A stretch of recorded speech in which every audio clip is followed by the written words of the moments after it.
Blaisdell, Scotty, Here. Welch, Here. and I'm here.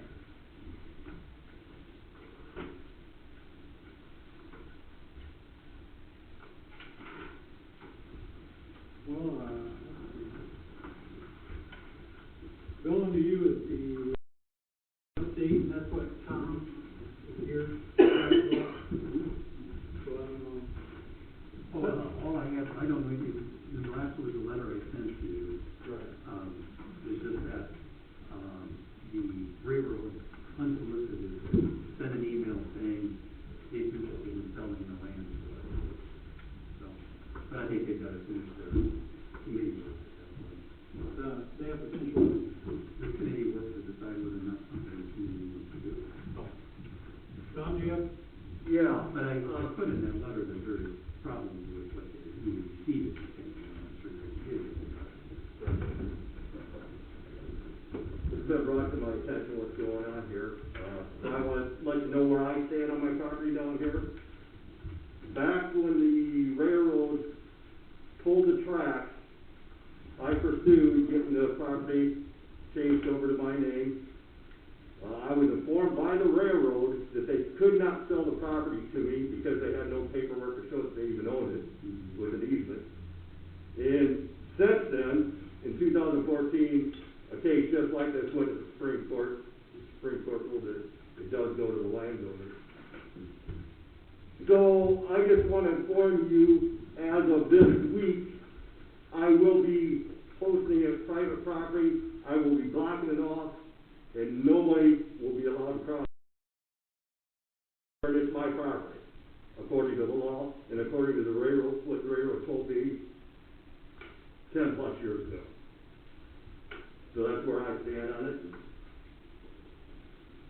I don't know who's behind this, or what rights you have, or you think you have, or how you think the taxpayer money should go to buy something that somebody doesn't even own. Well, that's it. That's what the citizens have to decide. The committee has to decide. But last year, the year before, they sold the land to Moody. Oh, I see that. I see that. They sold it for gas. And, well, they sold what was outside of town long before that. And the guy that took care of that, or got all that process, was Al Westfall, which he actually came in and helped me deal with the railroad on this section. That was a different section, yeah. Right, that was outside of town, but the same They railroad. got silent, but 2017 is when they sold it. Yeah, I see that. Which they told me they couldn't do. It's up to the council board. Well, one of the stipulations is that they don't say that they own the land. They can't prove that they own the land. Right. So how in the hell are you gonna buy it But from? they claim they own it.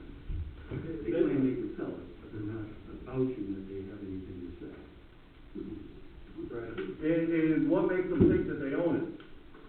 Well, it all depends on when it all depends to go back on how they acquired it. Right. When they acquired it under what federal act. It's very complicated.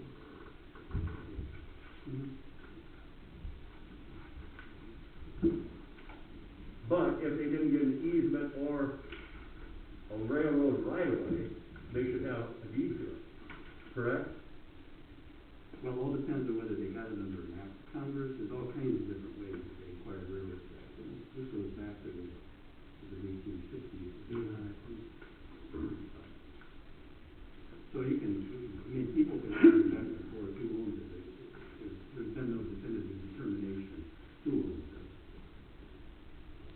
But I think the Supreme Court in 2014 made it pretty definitive. I don't know if that was the same applicable fact. According to DNS, it wasn't. I don't know. I mean, again, the board has to decide whether they want to pursue this. I'm not doing anything to decide we want to somehow acquire it for some reason. But it has to be for a public purpose. So, you gotta make that decision first. There's no reason to spend any more money on it unless you decide you want to pursue it. And then again, it can only be for park purposes. All it can be is park or road. That's for the public purpose. For public use. And what I've read is that has to be done like the roadway has to be done within a year's time, once the railroad is pulled out.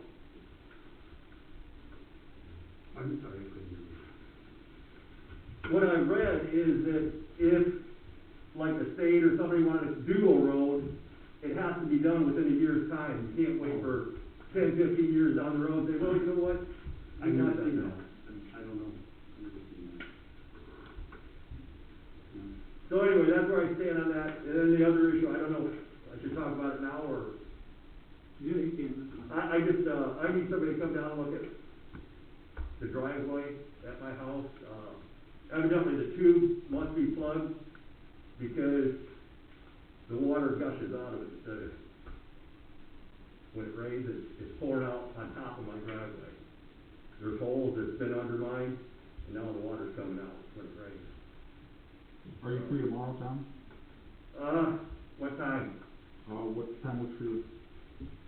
Is it like 8 o'clock? That's fine. Yeah. That's Yep. fine. Anything else, Tom? No, that's good. Brooke?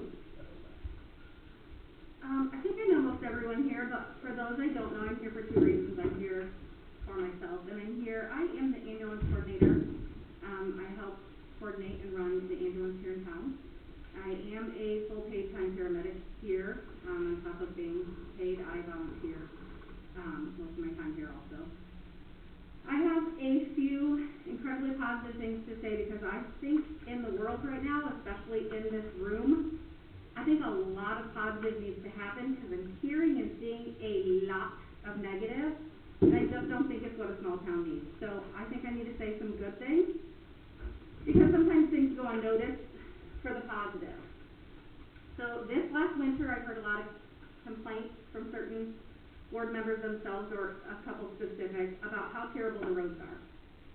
I have to tell you from an ambulance standpoint, my fire chief here, he'll speak from a fire standpoint. From an ambulance standpoint, we operate a big ambulance.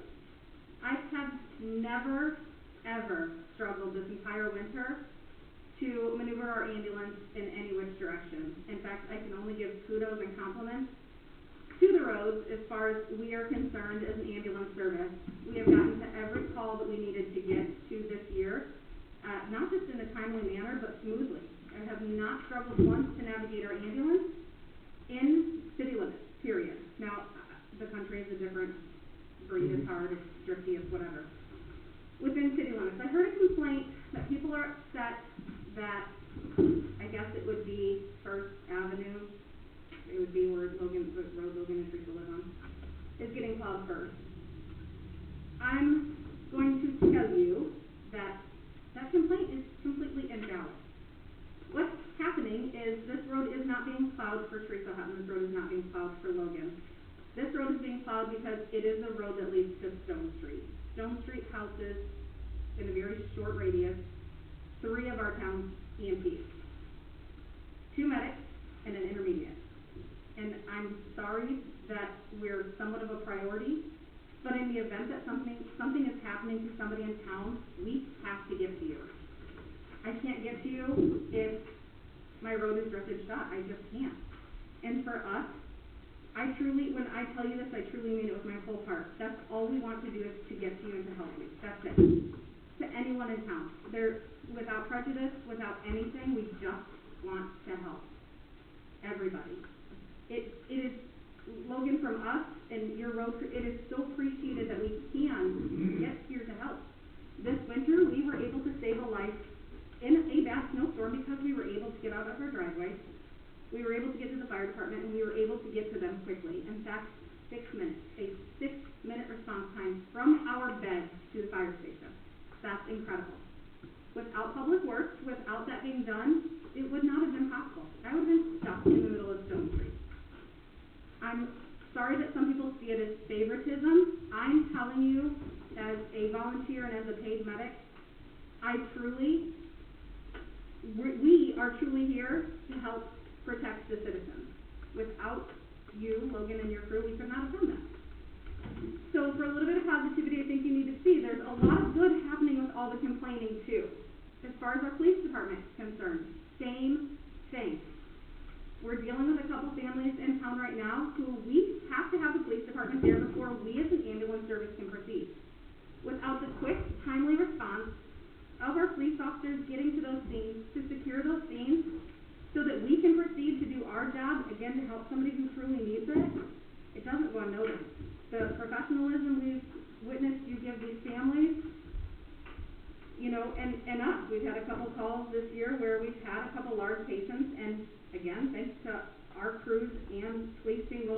us, we were able, you know, even if it's something as simple as, you know, hey, can you go pull the cat out?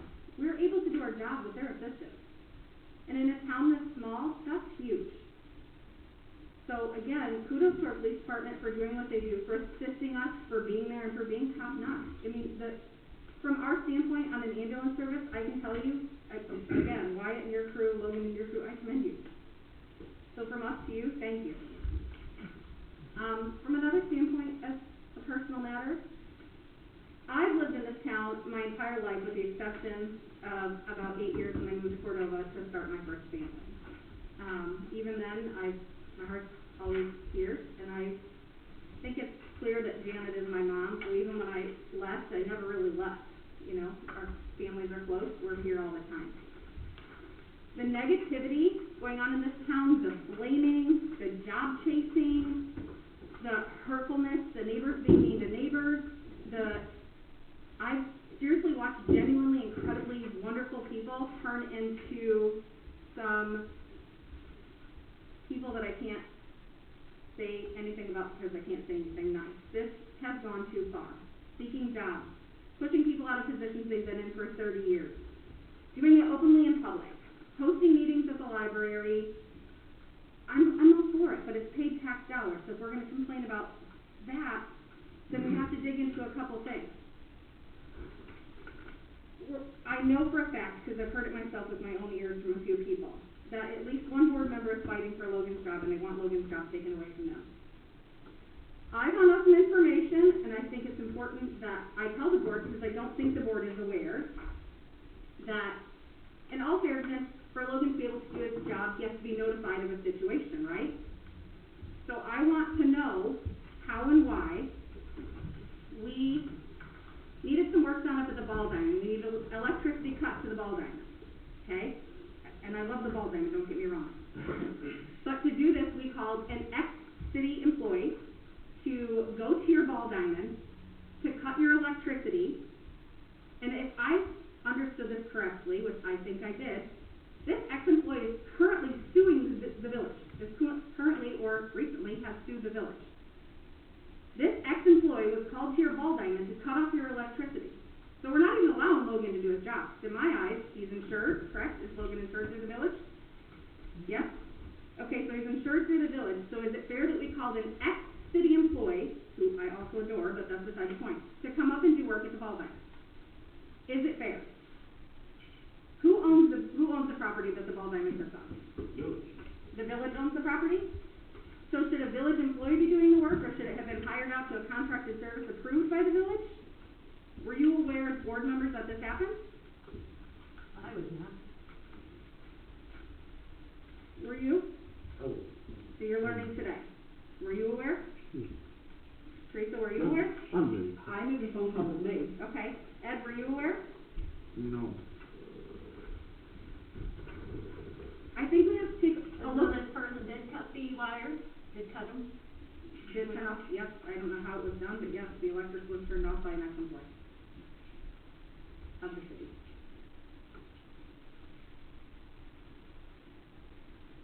Under direction, I do believe, of a board member. Again, whoever handles everything is Albany would have to answer that, but I'm fully aware. And I don't think it's right, for several purposes. A, I hope he knew what he was doing, and I trust that he probably did, but for insurance purposes on your end, and that's on you. And I know what a lawsuit is these days. If he would have been hurt while doing so, who was covering that? Whose insurance was covering him? His or yours? I don't know. I really truly don't know whose insurance was covering this village property. I'm also aware of all the stuff going on with the cemetery board. I'm going to be honest when I say I think you guys are being extremely unfair to my parents and my husband, for one. For two, to Chris. I think, and Chris, I'm sorry, I think you guys are putting him in the worst position ever. You want to remove everything and take it away from Guy and Janet, and you want to take this cemetery position and put it all on Chris. Who's going to teach Chris? Chris is going to teach you. Do you know? Do you think if you just shove the current people out who've been doing it for 30 years, if you just force them to leave, you have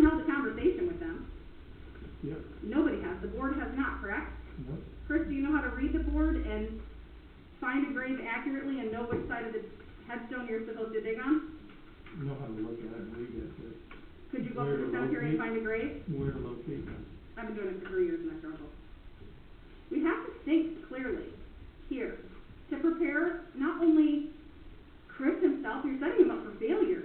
We finally found somebody who wants to take over the village, who wants to run the city office.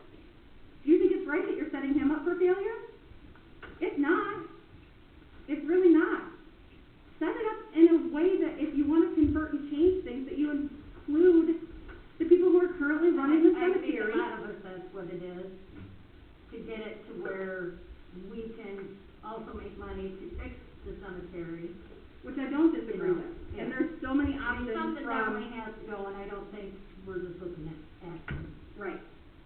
Which is, like I said, beneficial for you, because if you just act it, you're in trouble, because that cemetery is a jumbled mess from 50 years ago.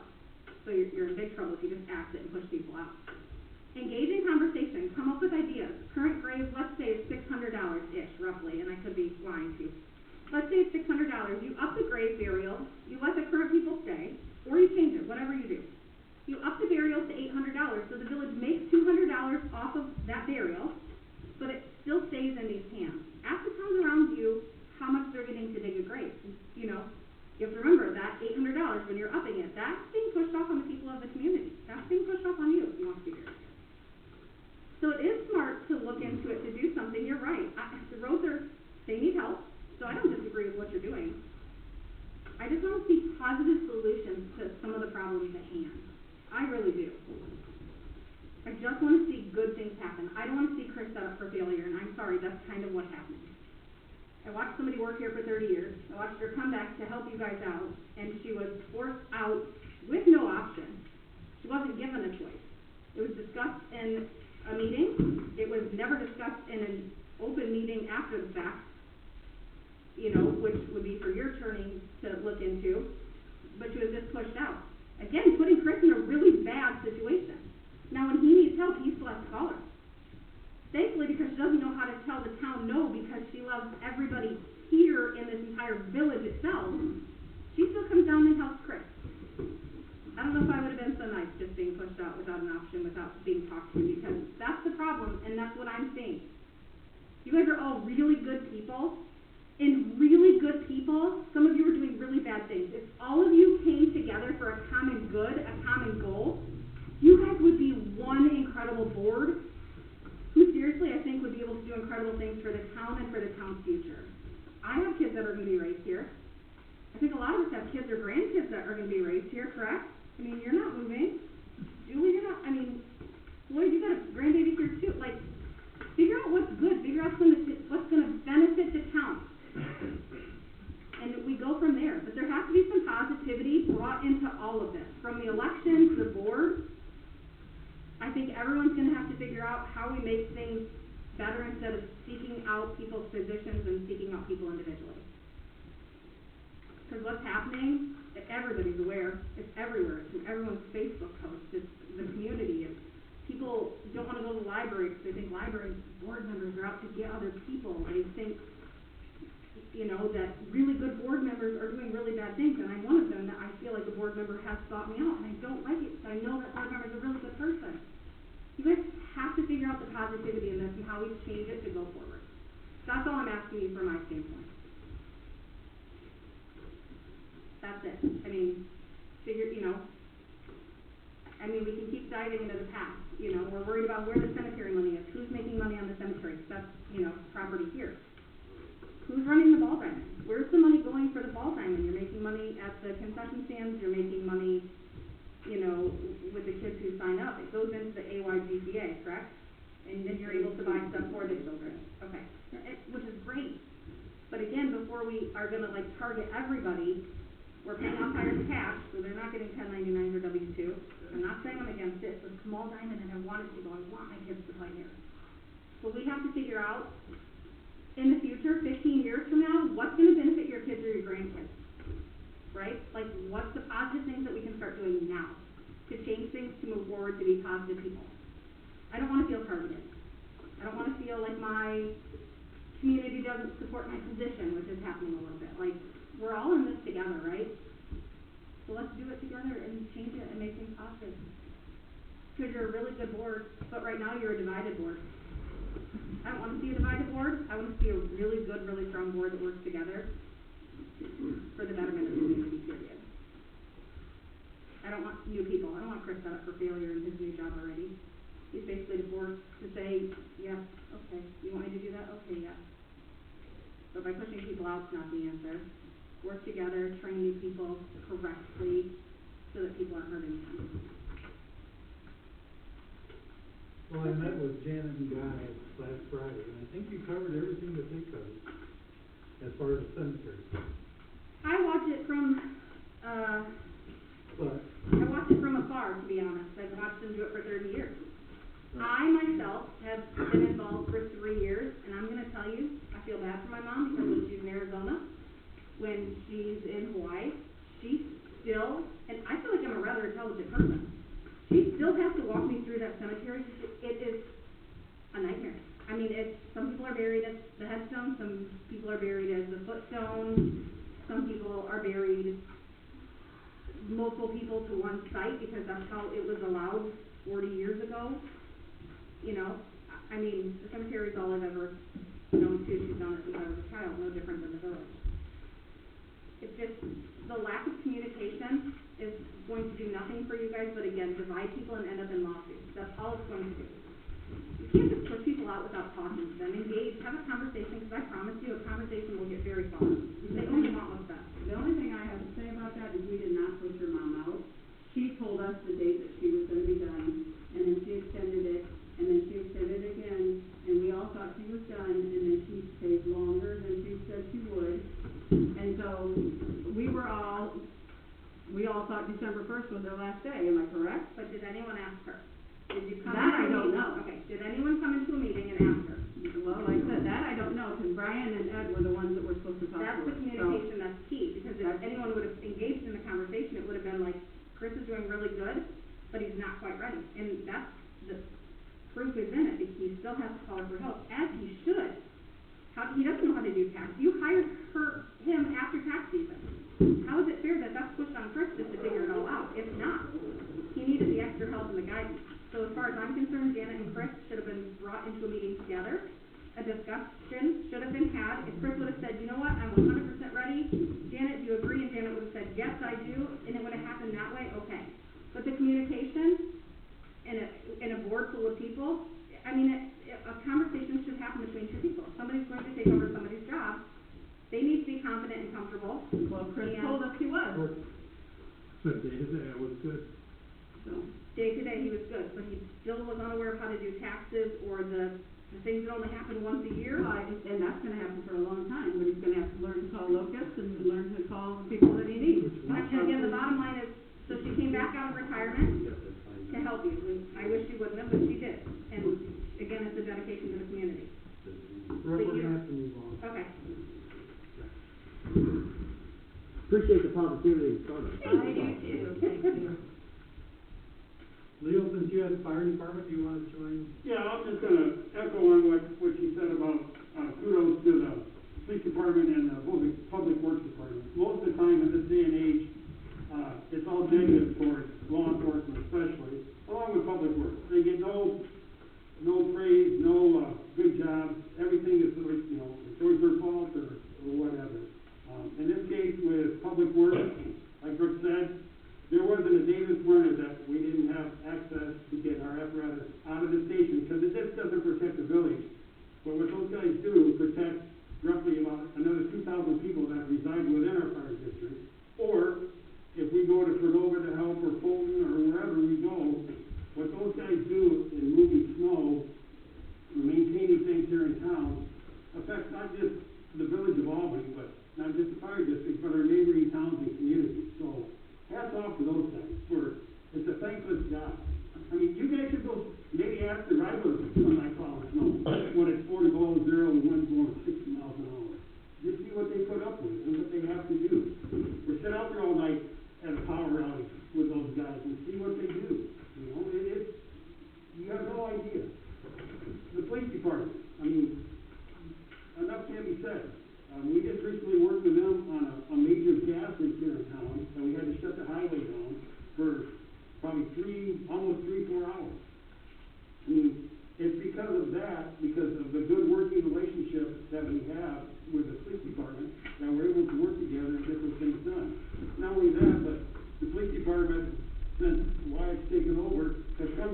station to give us training on what to look for domestic abuse, what to look for drug paraphernalia in a home, what to look for if you see something suspicious, how to maintain a scene without destroying evidence so that if it does go to court, the person can, be tried and convicted. I mean, we never had that before. We never had that luxury before. So, it's just a great working relationship, and I don't think you guys pay enough compliments to these guys for what they do. Every day they make a difference. They make a difference every day they go to work. You may not see a whole bunch of it, but every day, those are the type of jobs that have an opportunity to make a difference in people's lives. Not just the people in the village, but anybody traveling through this village. I think it's well due that these guys get some compliments and some kudos and some praise, and it's time to put it on the record from another emergency response agency. Our hats go off to them, and we really appreciate the efforts that those guys put forward. Thank you. Thank you.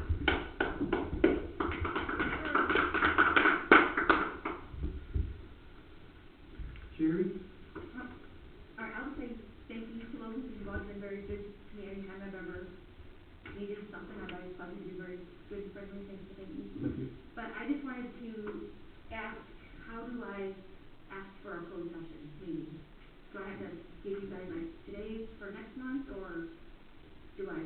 Only a council member can make a motion for closed session meetings. You have to contact one of the aldermen or a board If I member. get a hold of Brian and say, Yeah, either a mayor or an alder or a board member has to ask for a closed session. but how do I have to do it in advance, like certain time? I think you should. Okay. Yeah, so they're aware of what's going on. And it has to be Like for a couple specific reason. You just can't have a closed session. Right, that's for what I'm very asking. specific reasons. So you'll have to convince one of them that there's a specific reason for Okay. it. for this meeting. Okay. Gordon? Thank you. Brooke, well said. I appreciate a lot of what you said. I don't understand a lot of what you said, and I disagree specifically with the library. I'd like to get my feelings out on it. Sure. There was a meeting. It wasn't secret. It was citizens meeting in a public library to discuss politics. A little bit different than working on a campaign in a village building. Entirely different. Okay, I'd like to get that, so we're all on the same page here. And I also appreciate, Brooke, you showing me you can ask questions of each board member, because that's what I intend on doing now. Have any of you been told that I've filed FOIAs, seeking information from this village? Have any of you been told that it's costing the village money in attorney fees? I'm sure everybody knows that. Common sense with them. I've been told that. My question to you, Brian, is why is it going to the attorney? Certain things need to be, so we know what's given, what can be released. Are you aware that the Public Access Council has a hotline that's free? Free to you, not to me, free to you. Yeah. Why aren't we using that? Why are we spending taxpayer money for a lawyer when these people do it for a living? It's also costing money for every single employee to be getting involved in it. You didn't answer my question. Why are we spending money on an attorney when they give us the advice for free? Because the people in charge of FOIA will have to talk to the attorney. The people in charge of FOIA, which would be Chris and Suzanne, the FOIA officers, why are they FOIA officers if they're not? Yes, it's them, I think. They're in charge of FOIA. It seems beyond reason to me that you can get an opinion from this body that issues opinions on what my FOIA is. All you gotta do is email it to them and say, what should we do? And they'll give you an answer rather than, Bill, I don't need to cost you money. Oh, no, God, I don't. But I'm saying, I don't see how that's even remotely safe to do that, to spend money on something that's probably not as good as you're gonna get in Springfield. Again, no offense, Bill, you don't see 3,800 of them a year, they do. I personally think our attorney needs to know everything that's going on with our city instead of calling someone else for an opinion. Well, that's your opinion as a trustee. Does the village feel that way? That we need to spend that money? In other words, if I'm told I'm wrong on something, tell me I'm wrong. Did you ask the village if they thought you should spend the employee's money filling out these FOIAs? What? Run that by me again. You asked her if that was the village's opinion on whether or not the attorney should know. The trustee, the village's opinion, that's right. So I'm asking you, is it the village's opinion that you should be wasting employees' Do you think time? that trying to have a transparent government is wasting time? If any of you, all of you took an oath, did you not? You all took an oath. And we all know that our democracy is not near as strong as we thought it was just a few months ago. Oversight is required in a democracy, otherwise you have a monarchy. You all know that. I don't need to give you a history lesson. You know what I'm saying. If any of you here don't think that you deserve to be oversighted or deserve to answer to anyone, you're not only in the wrong building, you're in the wrong damn country. I think what they did was got oversight, right? Pardon me? We got oversight from the attorney, right? I'm sorry, we got what? Oversight from the attorney, we asked the attorney to oversee it. From the citizens. You're not serving bills. You didn't ask the citizens, you asked some of the committee members. No. I'm saying, you're a little beyond reason for me, I'm new to this role, but Kieran, you're a headache, bud. I'm a what? A headache. A headache? Headache, yeah. You can write that down, I'll spell it for you. Someone. There's no reason to be that way. You don't need to spell headache. Does that make you feel good doing that in public? Yeah. What have you done? I'm asking a question and saying, do you think you don't need oversight? We don't need to know where our money is going.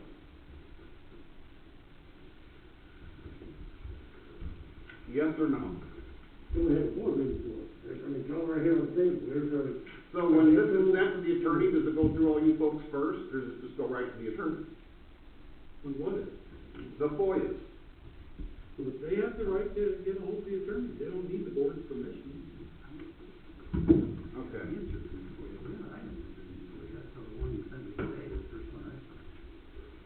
I guess that's what I'm saying, what information are you looking for that you're not getting? Yeah. This is what I'm asking.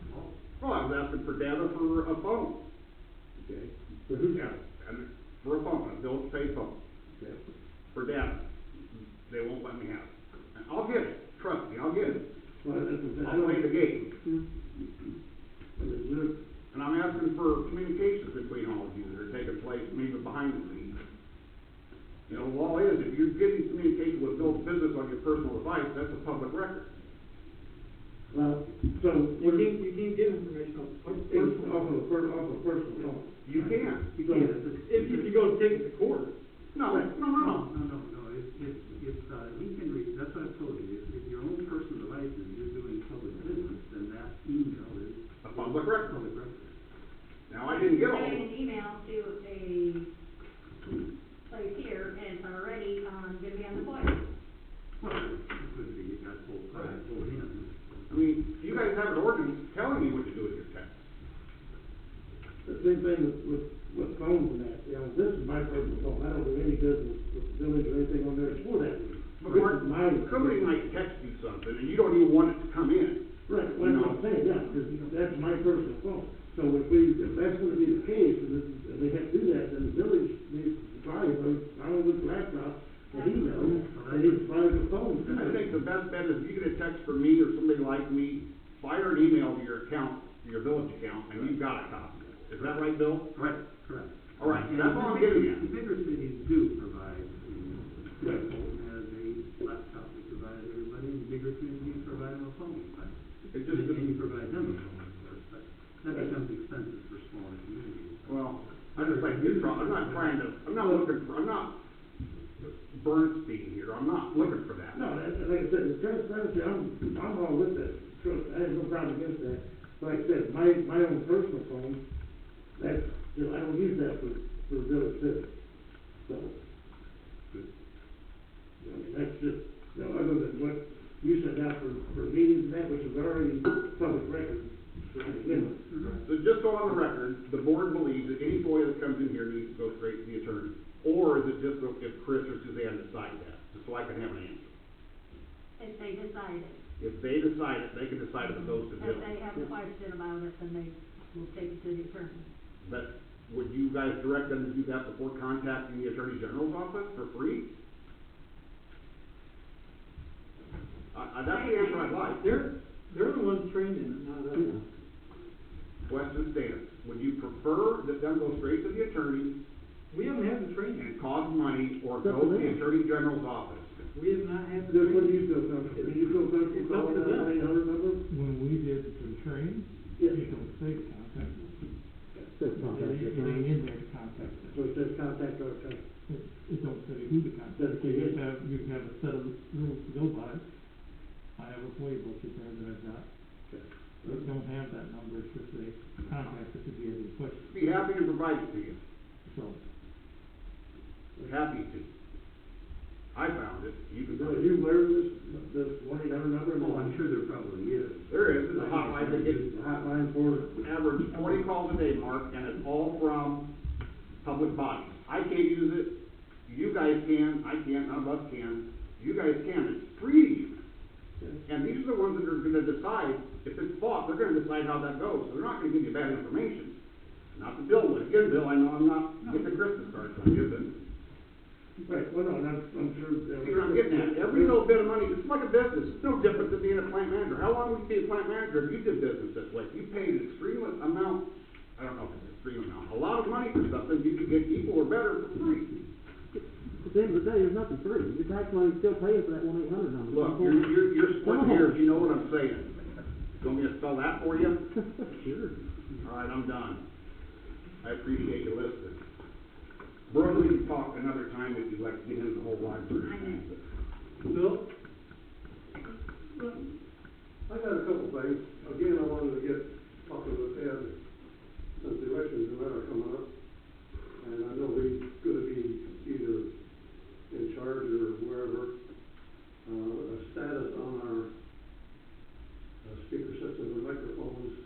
If there's a paper trail that if whoever comes in and takes his position, if there's gonna be a paperwork there showing whoever, where the phone called, or who he had contacted, or anything like that, that the next person might have some idea of what's going or what's not going. I've not heard back from them. You haven't heard back from him yet? Okay. And it doesn't have to be a microphone system. Pardon? It doesn't have to be a microphone system, there's a lot of options out there.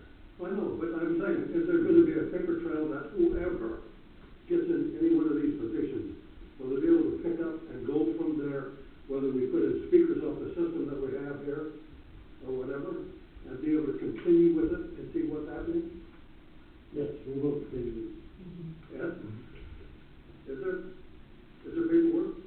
Well, just the emails I've had with the last person we talked to from Tri-City Like I Electric. said, yeah, but I mean, is that the only? Well, there'd be emails in the record back and forth, yes. We're still waiting for Pretty short on paperwork. He's still working on a quote. The problem we got is how these hard walls, hard ceiling, it creates an echo. And when Wyatt brought his little kids, karaoke thing in, and I brought a PA system I used to use for training, and we experimented with it, but all Marlene got to record everything when we experimented with it, it echoed too much in the room, and she couldn't understand when we were playing around with it to see if it would work, what it was saying. And that's the trouble that the person we've been talking to at Tri-City Electric is trying to figure out. Have they even been up yet? Yeah, he's been up, he surveyed the room, he took measurements, he even looked at where we can run the wires, because it'd be cheaper to run a hardwire system versus a wireless one, and easier to maintain. But then they either gotta cut a hole down in the police station and the ceiling and through the drywall there, or go up in the attic and go down that wall and bring it in.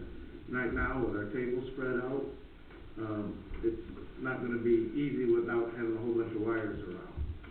And Chris and I, and actually Janet, when she was still in the office, we looked, Teresa and I was looking one time to see, like you see the other city councils have a big art table that all the board members sit at, and it's kind of semi-permanent. I say there's a lot of wireless. Yes, but they're, the wireless, microphones, all that stuff that can be. right, the wireless ones are about 3 times the price of a wired one. And then you gotta have extra batteries, because the batteries only last so long. bank of chargers for how many extra batteries you wanna have. So that compounds the price of doing wireless. So that's why he was talking us out of that. But, like I say, we've been looking into it. I contacted the ADA, wanted to see if there was any kind of grant money, and they give it out to private organizations. But the fact that we're a municipality, that's, well, your tax dollars gotta pay for it. So, and they again told me that there's other alternatives. If somebody's totally hearing impaired and can read sign language, we could provide an interpreter. We could go back to Zoom meetings and the person could sit and watch it on Zoom and have their own earphones and listen that way. So they said there are some alternatives that they had given me, but again, they just didn't seem practical. So, but till they can maybe come up with something, they able to get, that's how I first found out, was from Brian, that Tri-City Electric, their audiovisual division, they put a system in for Byron's, meeting room, but they spent like $30,000 for theirs when they got done with it. They had a grant from an energy organization here in the United States, and the grant was paid for some of that because they went solar on their sewer treatment plant, their new one. And part of that grant money paid for that PA system. Because that grant had what they call the educational element. It was for them to be able to let people come in, like schools and the general public, and come into their meeting room, and they can sit there and watch a video on going net zero and using solar power. We're not getting that far into Well, no, video no. and stuff like that, we're just. Right, but like I say, they got, in here. their grant came from other sources, and that's why I say, I'm trying to We see. can always go to extremes, but that's not what we're asking. Well, no, That's what I'm asking. but I've been trying to see if there is any money, and like I say, I contacted the ADA, and if we were anything other than municipality, there's money out there for different things and stuff, but, you know, just not having much luck. Yeah.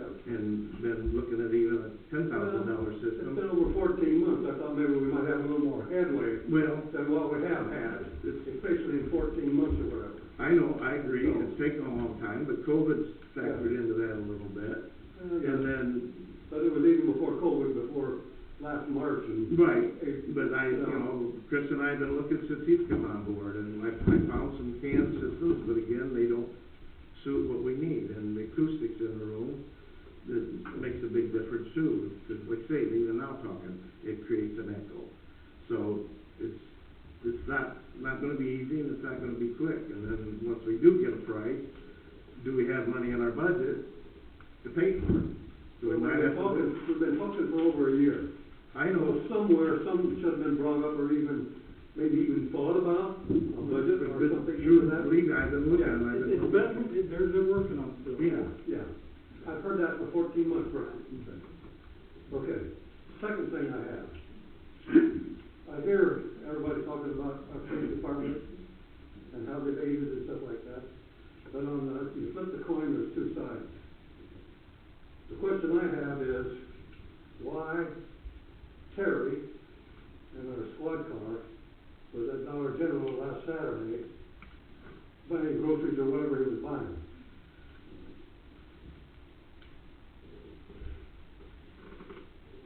Okay? What's that? I'd be happy to speak. Well, I was on a squad car. I'd be happy to speak after the meeting. That's not something you bring up at a board meeting. It is here. No, it isn't. It's for everybody to find out why our squad cars That's the problem are with the everywhere, but sometimes besides, why are they not in the What are you city? talking about, everywhere but here? I don't leave here. I'm on call 24/7.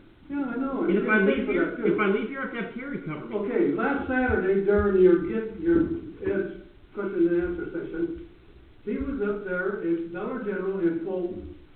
I'll give a simple explanation. Why? I'll ask him, and we'll let you know. Okay, Not a problem. thank you, I what? mean, he might have been buying some batteries. I don't know. Well, you know, it's we do have here, when you're looking for somebody, sometimes you guys are not always around. And there's lots of stories on where you're at. They always seem to find me. One So- time you said you saw him at Well, you know, Pam, I've heard that from you also. You said About in why. Fulton, and he wasn't in Fulton, it was a Yeah. Fulton squad car. Morrison has the Yeah, same where's the squad, guy? Holt has the same squad. Ah, come on, All right. face up to it, every once in a while you get caught. You're a conspiracy theorist. You too, wife, same to you, wife, you know. Moving on, couple of here. I gotta go, you Yeah. people should be so I'm fun. sorry if you don't like it, you have your Quiet, thing, and you, quiet, and quiet. you're supposed Quiet to. down, quiet down. Yeah, well, This should be a shame to get the trustees directed. Hey, okay. I agree. hey Terry, hang on, this is the murder case, what were you doing in Fulton, Terry? Getting batteries for PFAS. Holy cow, now we got it out there, thanks Bill. And you, It's just ridiculous, don't the have to, you're disrespect, saying you get the batteries disrespect for- you've had for me since I've gotten here Okay. is, All right. it's ridiculous. I got you, It is. I got you. Ron, one more thing, this is pathetic. It is. This is the reason this town is going down.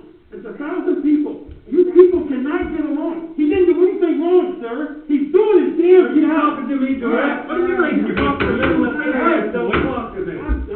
You people are, this All town right, is see ya. pathetic. All right. People are just unbelievable. Steve, can you not call it Steve? Next. Okay, thank you. I handed out, prior to the meeting to the board members, the Brian, our project update. I just wanna go through that, there's quite a bit, tonight that we need to cover, and Chris Cooper, from our office is with me tonight as well, if there's any questions, and I know he's been working real hard, for you folks and on pushing to, get this project completed. So I was just asking Chris, about any recent payments from SRF on your, last loan disbursement request, and he has not seen anything to date. We'll follow up on that. We do have, and there will be other final closeouts and payouts coming yet. And we'll process those and get those to Brian, and you folks for signature, and then get them off to Springfield for processing, as quickly as we can. Just to recap, Logan, we asked to get some water samples taken and then sent to the lab. Logan helped with that. On Friday, we have not heard back yet from the lab, so we're still working under a temporary operating permit with IEPA. I think that according to Logan, the samples and what he did here in locally, it looks good. So if it comes back good with the lab, we'll submit the report to IEPA, and that temporary operating permit will roll into a permanent full operating permit. So we should be hearing something, I would think, the next week for sure. Yeah. So thank you. Okay. Contract D. With Williams Brothers and their work on the well house and then recently on the water treatment plant. We've got two issues on our punch list here that hopefully we can get through here rather quickly so we can get this project complete. One is with the recent thaw, we're seeing some seepage into the water treatment plant. Chris Cooper has been up and took a look at it. We think that we can have Williams Brothers come back and bury the drainage tube that's running from a downspout, bury that, and then do some additional landscaping, some grading, and then seeding, and I think that will work.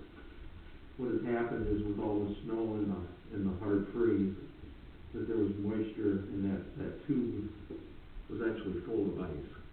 and then the thaw, and the water didn't have any place to go, other than where it went. So, Williams Brothers, and we've reached out to them, and they're willing to work with us, work with you, on getting that taken care of. Keith? Yes. Can I interrupt you real quick here? Yes. So Williams Brothers is going to offer to do this at no cost to correct it, but they want to get an idea if you're going to go after them for damages or not, because if you are, they don't want to do work in good faith, because they're really going to become an adversarial relationship. I can't ask for a motion, but is there a general sense of feel whether you're going to go after Williams Brothers for damages or not? What damages, Logan, were there? None so much from Williams Brothers. Okay. Now, they were just talking about it the last meeting, but Yeah. about some of the hours, instead of doing the change order or an SCR, they just got done without any prior proof. So that's what we were wanting to discuss, to see if they could offset maybe some of their hours. Yeah, that was what we were, and you were going to discuss that with them, get back to you. Thank you very much. Okay. So the other thing is this little map. We've got a water main, or an old water main, water line up by the water treatment plant. We need to abandon that. In the original contracts and specs was a plan to do a tap and Thrust locker restraint. yeah, thank you. And the former DPW on the full start of this was okay with that. That would entail depressurizing the system for about 4 hours so they can get in and do that tap. It also then, once they repressurize, would, we need to do a boil order. Yeah, and the boil order would be roughly 18 to 24 hours. And this is not in the original scope of this? It is. It is? It is. To do that, how do you call it? Catamaran. Yeah. Thank you. I wouldn't remember that. The alternative to that is to do a line stop under pressure. Okay? Yeah. But with that, because of the line stop, the actual stop mechanism is about 3-4 feet, and it will leave 3 or 4 feet of stagnant water that has access to your system. That cost is about $9,000. But Williams Brothers is willing to split that cost with you if that's the route you want to go. Well, my thinking was, we go with the original, it's already paid for, and we do it on a Monday, and then we give enough notice so that the only 2 restaurants that would be open would be Shell and Sub to Go, so that they can have enough water on hand for the boil order and for the... And we need to make sure too, Brian, this time, that we're trying to do this, whatever close as we can, the electric bill coming out, so we can give the folks in the village a heads up. Right. So they can prepare for this as well. Yeah, given the Yeah, I wasn't completely against it. I just, try not lose water for the town. right. I get it. I get it. They're trying to do a hot If tap. it's okay with the board. Because it's gonna increase the cost, and also, like you said, it's gonna have standards, it's gonna have to test in the boiler, so we just like this is the original, my opinion. Right. Let the board do it. If we could do it as early as we could on, like you said, a Monday, Yeah. 7 o'clock Tuesday, we'll be back ready to go. Okay. Given the weather and the frost and everything that's going on, it's probably not going to happen in the next week or two. It's probably like more of a month out. Yeah. Yeah. So let's get a schedule together when we can Right. do that, so we'll Right. get down to our, Yeah, absolutely, because we want all of these folks here and elsewhere in the community to know that, hey, the water pressure's gonna be down for 3-4 hours, whatever, and then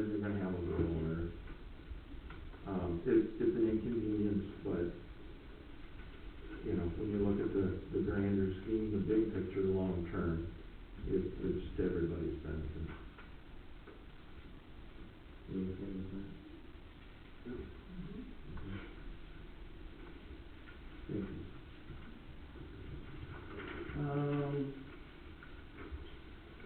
The aerolator tank, we talked about that last month a little bit, and Logan, you mentioned you were reaching out to a vendor or two and getting some. I have not gotten an email back. Okay. So I guess I'll call in this week.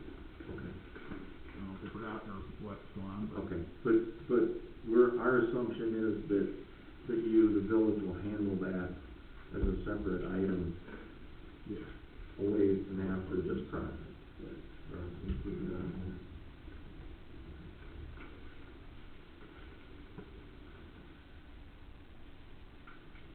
there. Okay. Then Chris commented a little bit about Williams Brothers and their concerns. So I think that we get these two things wrapped up and we'll be good. Everything will be good. The other couple of pages that I've included is as of February 19th, Chris had sent a memo. This is where you are with your fees and so forth so far. 277 and 700 is design engineering fees, our construction fees. Then contract A, Ahoy, well and pump. Contract B is Williams Brothers. And then contract C is the work that civil engineering, civil construction has done. Contract A and C are complete. So those numbers are solid. Williams Brothers, and we just discussed, they've got a little bit of work to do. So your total loan to date is at $3,051,997.13. Okay, the last page I've included is your actual loan agreement. Your loan agreement with IEPA was for $3,169,833.60, of which they are forgiving $1.5 million of that amount. Okay? And your interest rate initially was 1.84%, and it was reduced to 1.38. It was 1.84 and reduced to 1.38. So, however, the bottom line